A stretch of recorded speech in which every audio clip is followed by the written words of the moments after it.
man friend. You got Trey Lance went out there now. He was 5 for 14, 128 with a touchdown. 5 for 14 can be a little troublesome if you really think about it. But he there was flashes of brilliance that people really got excited around. I went back and looked at some of the stuff, and I don't know about Trey. Not saying, I mean, like I said, this is an overreaction, of course, because it's only the first one. But I don't know.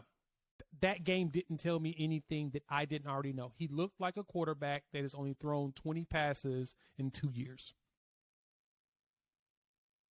That's a really great way of putting it. And that's what he looked like. Obviously, it was really exciting. He had that 80-yard touchdown pass on his first NFL drive, all right?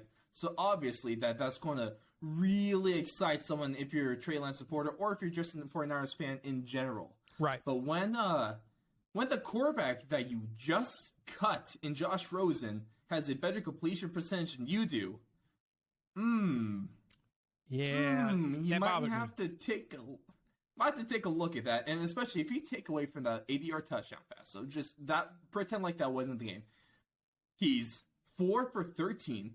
He has 48 yards, and he has 0 touchdowns on 13 pass plays and a couple drives right there. He's really not able to do much. He's not able to do much. He has a horrible yards per attempt, and he has a decent yards per yards per complete pass. Right. But this is a guy almost like Zach Wilson, where I saw some good stuff from him. I see a lot of potential. I think Trey Lance has the highest ceiling in this entire draft class. He has a higher ceiling than Trevor Lawrence. He could be a Josh Allen type, but it's a wait and see. But also, it's really similar. If he's that Josh Allen type, obviously he's a guy that we got to give a season or two to really come into his own.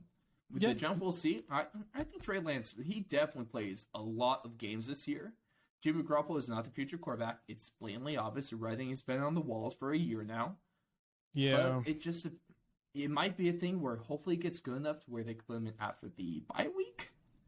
But I'm not sure. Kyle Shanahan does have a lot of talent on his hands, though. And if a guy can make a good quarterback, love Kyle Shanahan as an offensive guy. Yeah.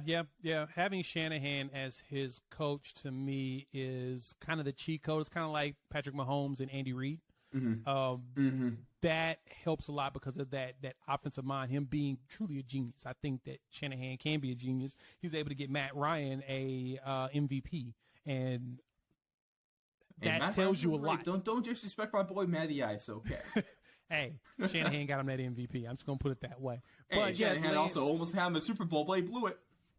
Valid point. You kind of got to give him blame for that too. You are right. So, but no, I think with Trey Lance, I do agree with you. I think he does have the highest ceiling.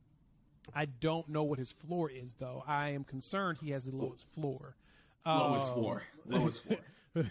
I think he may have the lowest floor, or if my concerns are right as we see him moving forward, he may have the highest floor. So he may have a good chance of being the worst one at the same time as potentially being the greatest out of all.